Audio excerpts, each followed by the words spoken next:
All right, among the charges the International Criminal Court lists in its arrest warrant for Israeli Prime Minister Benjamin Netanyahu is the claim that Israel is, quote, causing starvation as a method of war, including the denial of humanitarian relief supplies, end quote. Now, this claim comes despite documented proof that Hamas terrorists continue to both hoard food and steal from Gazan civilians. The same lack of concern for civilian lives that Hamas demonstrated by embedding their fighters with the general population applies to their repeated looting of U.S.-supplied humanitarian aid. But is this being ignored by those who are anti-Israel because it doesn't fit their narrative? Joining me now to discuss this and more is Carolyn Glick. She is a senior contributing editor at the Jewish News Syndicate and host of the Carolyn Glick Show on JNS. Carolyn, welcome back to Washington Watch. It's always my pleasure to be with you, Tony. Thanks for having me. So Israel is waging a war to defeat Hamas, not kill Gazan civilians. They've made that very clear. Yet the world wants to make excuses for Hamas terrorists who are using civilians as human shields. And now there appears to be evidence to suggest that they are raiding food supplies meant for civilians, keeping it from the very individuals that the world's providing it for. Right, this shouldn't be a surprise to anybody. I mean, Hamas controls civilian operations in Gaza largely because the United States has made it very clear to Israel that it doesn't want Israel to control them, including the distribution of food. As a result, we had reports last week that Hamas has actually earned $500 million since the beginning of the war by selling the humanitarian aid that the international community insists that Israel be bringing into Gaza. So this entire thing is it's humanitarian relief for Hamas. Hamas is receiving all of the aid because they purloin everything. I mean, the United States spent $320 million to build a pier in Gaza to deliver humanitarian aid by sea, and none of the hundreds and hundreds of tons of humanitarian aid that has been brought to that pier has been delivered to anybody in Gaza. One truckload was commandeered, one convoy was commandeered by Hamas and just seized, and every other convoy comes under attack. So it's all this pathetic lie, and basically it's all geared towards exactly what we're seeing from the International Criminal Court, which is that the claims of starvation, which are untrue, the claims of deliberate starvation, which are untrue, the claims of famine, which are untrue, the claim that Israel deliberately targets civilians for killing, which is untrue. All of these things are geared towards one goal, and that goal is for Israel to be forced to capitulate to international pressure and allow Hamas to survive. These are all demands that are being made, all allegations utterly false that are being waged against Israel because the people who are waging them want Israel to lose this war. So according to documents that I've seen, there has been over 300,000 tons of food and beverages that have been delivered to Gaza, averaging about 200 truckloads a day that these are coming from Israel. Israel's allowing in. So why is there this humanitarian crisis if the relief supplies are going in? There's only one explanation. It's not getting to the people, and it's not the Israelis keeping it from them. Right, and I don't know how terrible a humanitarian crisis there is at all, because, aside from the canned photographs that you see, all of these pro-Hamas activists putting up on their Twitter feed and everything else, there hasn't been any documented evidence that anybody is starving in Gaza except for the 128 hostages from Israel that Hamas kidnapped to Gaza on October 7th. So those are the only people we know for certain are starving.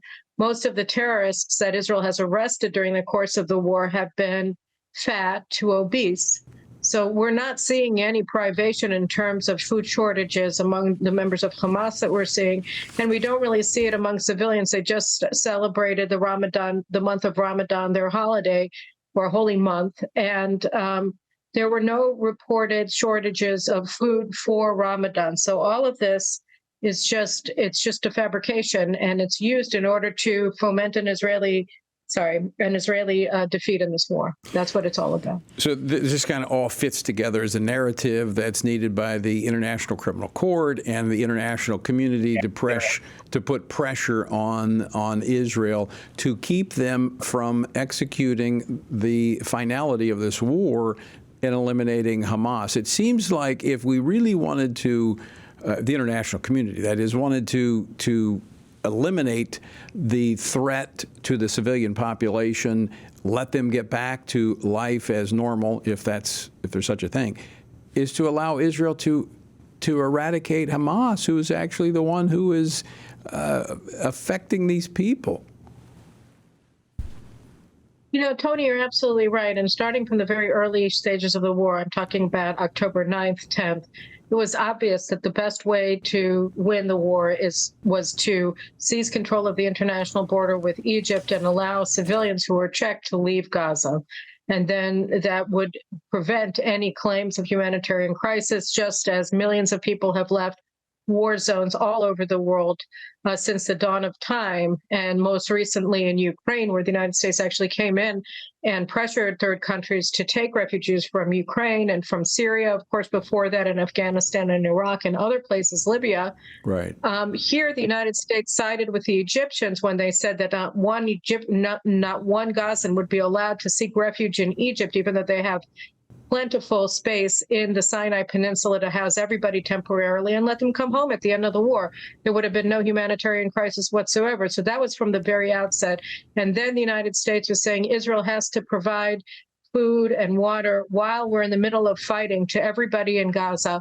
And any civilian who is killed in Gaza is Israel's fault, even though they're being used by Hamas as human shields. And Hamas wants to increase as much as possible the number of dead Palestinians because that raises international pressure against Israel. So it's all this nefarious mix that together Hamas, Egypt, the United States, Europe, the UN, the International Criminal Court all leads to this idea that there's something criminal about Israel defending itself from the people who committed unspeakable atrocities on October 7th.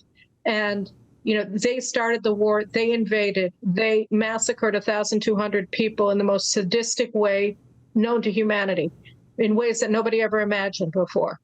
And here we are, immediately thereafter, as Senator Cruz said to Senate Secretary Blinken today on the Senate, this week at the Senate, he said, you tweeted on October 8th that Israel was supposed to not respond with violence to what happened. And the State Department put out a similar tweet on October 7th itself, so that the American position has been all along that Israel is not supposed to have the right to self-defense. We're not allowed to have the right to win this war. The humanitarian aid, the crisis is effective. Created at the outset of the war, almost immediately as Hamas was attacking Israel. That we were being attacked and told that we had to fight the war in accordance with the laws of war as if we ever do anything differently than that. And that, we were being gaslighted by the Biden administration from the outset. And talk of humanitarian crisis started a week after October 7th, when there was plentiful food and water inside of Gaza. So this is a deliberate fabrication to criminalize Israel and deny us the right to self-defense, much less the right to defeat our enemies. It's very, very extraordinary. And now we've reached the point where you have a prosecutor who has no jurisdiction over Israel. We are not a signatory to the Rome Treaty. He has no jurisdiction over the state of Israel. And now he wants to issue an arrest warrants against our prime minister, our democratically elected prime minister, and our defense minister for leading the country in a war for our national survival. And they may find themselves. The Germans said that they would execute an arrest warrant against the Prime Minister of Israel if it's issued. It's extraordinary. The Germans want to arrest the leader of the Jewish state for defending Israel against modern-day Nazis. That's an unbelievable statement, and yet here we are. Carolyn, you laid out a lot there. I want to, and I think No. There's multiple exhibits here, I think, that's leading to the question why. And I want to ask that question, but we're up against a break. Can you stick around here? And because I want to, you brought up the point about the refugees and that the United States is not putting any pressure on Egypt, which is a recipient of a lot of foreign aid from the United States, the most likely place for them to go. They do it, as you pointed out, in other situations, but they've not done it here. Question is why? What's the ultimate goal here of the Biden administration? We're gonna answer that question, or at least attempt to, on the other side of this break. Carolyn, thanks so much for sticking around. So, the United States treating this much differently than they have other situations, as you pointed out, Ukraine, Afghanistan, and here Israel is supposed to be an ally. You think we would actually work extra hard to make it easier for Israel, but it looks like we're working extra hard to make it difficult for Israel. So why? Is this about being able to fulfill the long-time desire of the left for this two-state solution in Israel, to force this upon them? Or what's the end game here? Yes, I think that you're right. Look, I mean, the Biden administration is unflappable in the sense that even the greatest atrocity that mankind has seen since World War II, what was perpetrated against the Jews of Israel on October 7th, doesn't move them 1 millimeter from their conviction that the biggest problem is that there's no state of Palestine for the very people who conducted these atrocities. And don't forget, 85% of the Palestinians, not only in Gaza, but in Judea and Samaria as well, support what happened on October 7th. Over 90% of Palestinians said that they are more proud to be Palestinians today than they ever were before October 7th. So these are the people that the White House thinks need to have a sovereign state. And not only do they need it in Gaza, they need it in areas that Israel, that are the biblical heartland of the Jewish people, of the Jewish state, Judea and Samaria, are from, and where the Bible took, and they want to give that land and Jerusalem, our eternal capital, to the same people who burned our babies alive on October 7th and raped our women and kidnapped them. Let me just. That's what they're doing. Let me. I showed this yesterday, but for our viewers, I want to put this map up. If we can pull up the map of Israel.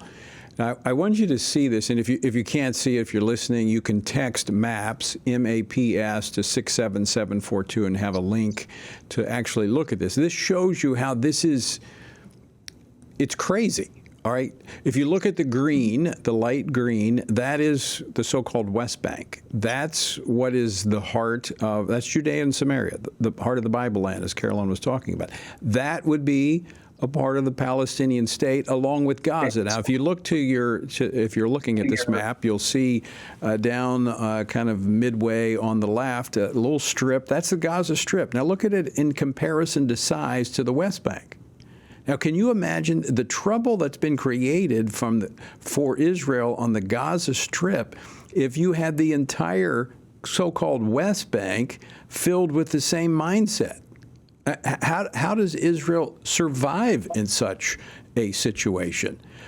Carolyn, I think it would lead to the destruction of the country. Yes, it will. I mean, we talk about the existential threat that Iran's nuclear weapons pose to Israel, and they do. But this is also an existential threat because, as you showed, that's the entire center of the country. That's not a little strip of land, and which they used to kill 1,200 people and kidnap 250 back to Gaza. And they took over full villages. The reason that they didn't hold them was because they were too busy raping our women and killing our babies than to seize the territory in a significant way. So this is who we're dealing with, and the people in Judea and Samaria share their goal of annihilating Israel. They think that what happened on October 7th is fabulous. Right, unbelievable that the United States, regardless of political party, would be supportive of this, given the long-standing history that the United States has had with Israel and the strategic role that Israel plays in the Middle East. Carolyn, I know you've got to go. I want to thank you for sticking around for a second segment. It's always great to see you so much. I appreciate so much your insight and input. Thank you so much for having me, Tony, and God bless you and all of your audience. Thank you.